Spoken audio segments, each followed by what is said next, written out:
يا مساء الخير والسعادة عليكم. كل سنة وانتم طيبين ويعود عليكم الأيام بخير يا رب، ورمضان كريم علينا وعلى الأمة الإسلامية. نبدأ كده بنقول اللهم صل وسلم وبارك على محمد. النهاردة هنعمل إن شاء الله جاتو كنافة الريد فيلفت. الفكرة جات لي وحبيت انفذها معاكم. هي فكرة سهلة جدا، هتعجبكم ان شاء الله، وحلوة جدا للناس اللي شغالة اونلاين، هتعجبهم جدا جدا برضو. وانت كمان اعملي لاسرتك كده، والفكرة ان شاء الله هتعجبك ومش هتبطلي تعمليها خالص. فكرة بسيطة، هي شكلها يبان ان هي صعبة بس هي فكرة بسيطة جدا، وهقول لكم عليها جات لي ازاي. يلا بقى نبدأ مع بعض، وما تنسوش يلا لو مش مشترك في القناة يلا اشترك، ولو عجبك الفيديو دوس لايك يلا، ونفذوها وقولوا لي كده ايه رأيكم فيها. يلا نبدأ مع بعض ونشوف الجمال ده كله هنعمله ازاي. اول حاجة معايا كنافة طرح. بروح كده للكنافاني وبطلب منه كنافة طرح. كنافة طرح يوم ما بتيجي لازم تشتغلي فيها على طول، ما ينفعش تسيبيها تبات. معايا صينية ده او صاج مقاسه 30 في 40، مدهون حوالي معلقتين كبار سمن او 3 معالق سمن بلدي او اي نوع سمن عندك. ببدأ ارص على الكنافة الطرح بالشكل دوت، واقص على مقاس الصينية بالظبط. طبعا ده مقص خاص بالاكل عندي، يعني خاص بالمطبخ، مش بستعمله في اي حاجة تانية.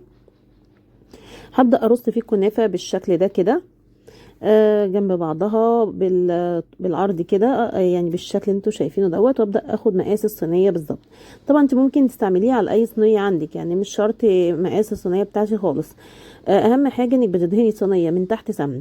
طيب مقاس سمك ديسك الكنافه قد ايه؟ يبقى سمكه لا ما يبقاش رفيع جدا ولا يبقى سميك برضو، يبقى سمكه معقول. يعني اهوت. وببدا برضو الفجوات كده، الاماكن اللي باقيه كده ابدا احط فيها كنافه بالشكل ده كده، بحيث ان كله يبقى زي بعضه. هبدا بقى احط عليها سكر بودره اهي. هبدأ كده بمصفة الشاي، اخد كده معلقة سكر بودرة وابدأ ارشها بالشكل ده. حطيت عيني كمية سكر بودرة حوالي 3 معالق او 4 معالق. رش سكر بودرة كويس. طب دوره ايه في الوقت دوت؟ سكر بودرة دوره اللي بيعمل تماسك لديسك الكنافة. في اي كنافة دور السكر البودرة بيعمل تماسك للكنافة نفسها، بيخليها متماسكة. بعدين بقى معايا سمن بلدي مسيحاه على النار، هبدا احط كده منه بالمعلقه بالشكل ده. حطي سمن كويس، يعني ما تبخليش في المرحله دي خالص.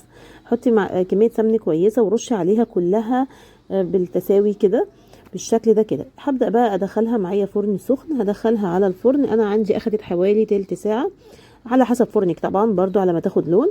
هبدا طلعت معايا من الفرن بالشكل دوت. هبدا احط عليها شربات كنافه، شربات العادي بتاع الكنافه اللي احنا بنعمله. ما فيش وقت طبعا عشان الفيديو اعمله معاكم، بس انتوا اكيد انا عملته قبل كده معاكم كتير. هبدا احط بس كميه مش كبيره، كميه صغيره جدا، لان انا لسه هدخله في جاتوه، فانا مش عايزاه يبقى مسكر جدا. عايزه يبقى تسكيرته بسيطه وجميله، هي تبقى مقبوله وحلوه. بس كده انا حطيت عليه كله كده هو بالمعلقه شويه شربات، وهسيبه بقى يبرد. وبعدين هبدا اقلبه على صاج تاني عشان اوريكم الوش بتاعه شكله جميل قد ايه، واخد لون مظبوط معانا ازاي. هبدا احطه على صاج، ظهر صاج، وابدا اقلبه معايا اهي. بسم الله ما شاء الله. ده اللون اللي انا عايزاه، وده الشكل اللي انا عايزاه بالظبط. الشكل دوت لو عملتيه وطلع معاكي جميل جدا كده، صدقيني هتاخدي جاتوه ممتاز جدا جدا، هيساعدك جدا جدا يطلع معاكي حاجه ممتازه. دلوقتي بقى هعمل معاكم الكيكه. كيكه الريد فيلفت. معايا بيضتين بدرجه حراره الغرفه. معايا نص كوبايه زيت نباتي، انا استعملت زيت ذره. معايا كوبايه سكر الا معلقتين، كوبايه سكر مج الشاي العادي وناقصها معلقتين بس. كوبايه من اللبن الرايب، اللبن الرايب انا جبته عادي اللي هو من السوبر ماركت. معايا باكو من بيكنج باودر، ونص معلقه صغيره من كربونات او معلقه صغيره من بيكربونات الصوديوم. والكاكاو معلقتين كبار كاكاو، ومعلقه خل كبيره. ولون جل احمر، يفضل انه يبقى نوع كويس جدا من لون الجل الاحمر، والفانيليا طبعا. ومعايا حوالي 300 جرام دقيق، يعني لو بالكوب المعياري يبقى كوبايه وربع، لو بمج الشاي العادي اللي هو 150 جرام يبقى كوبايتين. اول حاجه هبدا احضر مواد الجافه. حطيت الكاكاو على الدقيق وكربونات الصوديوم، بقصد البيكنج باودر عليها، وسبت كربونات الصوديوم دلوقتي، هيجي دورها بعدين. معايا بقى بوله، ودخلت كده مواد الجاف على جنب. معايا بقى بوله حطيت فيها البيضتين والفانيليا والسكر والزيت طبعا. وهبدا كده اشتغل بمضرب البيض. انا حبيت اوريكم ان كيكه الريد فيلفت سهله جدا. من المتعارف ان كيكه الريد فيلفت بتعمل بزبده، بس انا حبيت اعملها بطريقه بسيطه وسهله، تبقى خفيفه على الناس كلها، نقدر ندخلها في جاتوه واحنا مطمنين، وتبقى خفيفه جدا. نزلت بقى بكوبايه كامله من اللبن الرايب، دي اهم حاجه في الريد فيلفت اللي بيميزها. ومعايا بقى معلقه خل، حطيت عليها كده كربونات الصوديوم. اول ما فارت حطيتها كده على الخليط بتاعي، وابدأي اضربي بمضرب البيض او بالمضرب اليدوي، على فكرة مفيش اي مشكلة خالص. ابدأي اضربي كده. ومعايا بقى اللون الجل الاحمر، زي ما قلت نوع يبقى كويس، تبقي جايباه محل طبعا لوازم الحلويات. ده لون جل اللي هو قابل للاكل، ولون غذائي صحي، مفيش منه اي قلق خالص، وده اللي بيشتغلوا بيه في ريد فيلفت عادي، مفيهوش اي مشاكل. حطيت منه حوالي معلقتين صغيرين مليانين، مليانين كويس يعني. وبقى هبدأ اكمل كده بمضرب البيض بالشكل دوت. ابدأي اخفقيه كده كويس سواء بالمضرب او بايدك. تمام كده زي الفل. معايا بقى المواد الجافة، هبدأ انزل بيها كلها كده مرة واحدة. وانا بحب في المرحلة دي اقلب بالمضرب اليدوي، مش بحب اقلب بالمضرب الكهرباء. تمام. طبعا انا اللي عايزه اقول لكم ان انا حسيت ان القوام كان تقيل معايا شويه، فحطيت ضفت حوالي يعني شويه ميه كده صغيرين، لغايه ما هي اخدت معايا حوالي تلت كوبايه ميه، لغايه ما ظبط القوام معايا. لو عندك رايب زياده ممكن تخففي بيه. انا استعملت الرايب اللي هو جاهز، اللي بجيبه جاهز من سوبر ماركت.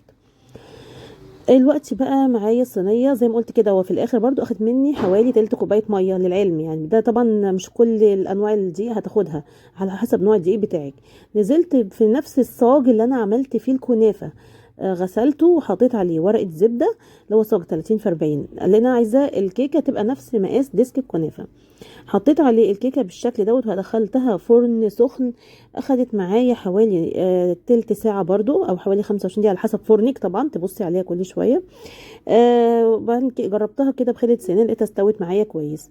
يلا بقى نعمل الكريمه بتاعتنا. معايا حوالي 6 قطع من الجبنه الكريمي، او جبنه نستو، او جبنه كيري، اي نوع متوفر عندك. نزلت عليها بحوالي نص كوبايه سكر بودره، ضربتها كويس جدا بالمضرب الكهرباء. وبعدين لغايه ما لقيتها اخدت قوام كريمي بالشكل دوت. ومعايا كوبايه من الكريم شانتيه الخام، كوبايه كريم شانتيه خام خالص، وده لبن متلج.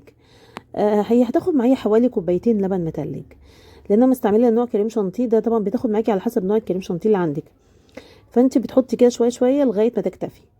وبعدين حطيت بقى معايا حوالي يعني حوالي مكعبين كبار من الشوكولاته البيضاء، سيحتهم وسبتهم طبعا لما بردوا شويه، وحطيتهم بقى على الخليط ده. انا عايزه اقولك انت ممكن تشتغلي بكريم شانتيه بس، مفيش اي مشكله خالص. بس الناس اللي شغاله اونلاين نصيحه مني يعملوا كريمه زي كده. هي جميله جدا، وهتخلي اللي يدوقها يطلبها منك مره واتنين وتلاته. الكريمه دي خطيره، طعمها بجد يعني رهيب، تحفه جدا جدا. دلوقتي بقى خلاص انا عملنا الكريمه والكيكه طلعت معانا وبردت، نبدا بقى ناخد مقاس الكنافه بتاعتنا. انا هقطعها نصين بالظبط. اخدتها قستها بالمسطره وبالطرنش بتاع الحلويات، وبدات اقطع نصين بالظبط بالشكل ده. تمام كده. هبدأ بقى اسيبها على جنب، واخد الكيكة واقطعها برضو بالشكل ده كده نصين برضو بالظبط، نصين مقاس بعض بالظبط بالشكل ده. برضو قستها بالمسطرة. انا عايزه اوريكم قوامها، شايفين جميله جدا جدا. كيكه الريد فيلفت دي ممكن تعتمديها على طول يعني، عايزه تعملي كيكه ريد فيلفت في اي وقت ممكن تعمليها. الوقت بقى انا خدت نص ديسك الكنافه ده وقلبته على صينيه بالشكل، على السرفيس اللي انا هشتغل فيه لان انا الشكل اللي هو كان ظهر الصينيه بتاع الكنافه هو دوت اللي انا هحط فيه الحشو. حطيت الكريمه في كيس حلواني. انا بحب استعمل الكريمه، اللي متابعني عارف ان انا بحب احط ازين بالكريمه بالشكل ده. بدأت بسباتيولا كده بقى وافرد الكريمه بالشكل دوت. ما بحطش طبقه كريمه كبيره، بحط طبقه كريمه بسيطه جدا، عشان قطعه الجاتوه متبقاش عاليه قوي يعني وتضايق، وبرده يبقى طعمها حلو. وبعدين حطيت بقى طبقه تانية من كيكه الريد فيلفت بتاعتنا، وحطيت طبقه كريمه تانية برده مش سميكه، طبقه معقوله جدا. تمام كده. دلوقتي بقى هبدأ ارفع ديسك الكنافه بتاعي كده. انا رفعته بالترانش ده كده بالشكل دوت اهو، بالسكرابر دوت بقصد. رفعته بسكرابر بالراحه جدا وحطيته، اخد معايا الشكل ده. انا دخلته طبعا فريزر. انا عايزه اقول لكم انها لازم قبل ما تقطعيها عشان ما تكسرش منكم وتبوظ، لازم تدخليها فريزر حوالي ساعه، او التلاجة مدة طويلة يعني، التلاجة مش اقل من 4 5 ساعات، ويفضل انها تبقى فريزر مش اقل من ساعة عشان تعرفي تقطعيها كويس جدا. انا عايزة اقول لكم انا طلعتها من الفريزر، وباكد على موضوع الفريزر ده كويس جدا عشان تعرفي تقطعيها بالشكل ده. طلعتها من الفريزر وهبدا اقطعها كده. زي ما انتم شايفين. لمجرد ما طلعتها من الفريزر التقطيعه بقت سهله جدا، والترانش لازم ترانش مشرشر اللي هو بتاع الحلويات، ما ينفعش اي سكينه عشان هتتكسر معاكي. نصيحه مني يعني، انا بقولها لكم اهوت عشان لما تجربوها وتتكسر معاكم تبقوا عارفين انا قلت كده. هبدا كده قطعتها قطعتين بالشكل ده، انا حسيت انها هتبقى كبيره جدا وتقيله، فحبيت ان انا اجرب اعملها قطع اصغر. هي فعلا القطع اصغر لذيذه عشان اللي ياخد قطعه ما يبقيش منها، ياكلها كلها. شايفين جمالها؟ شايفينها تحفه قد ايه؟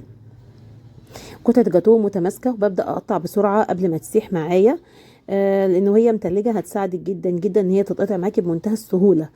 اهي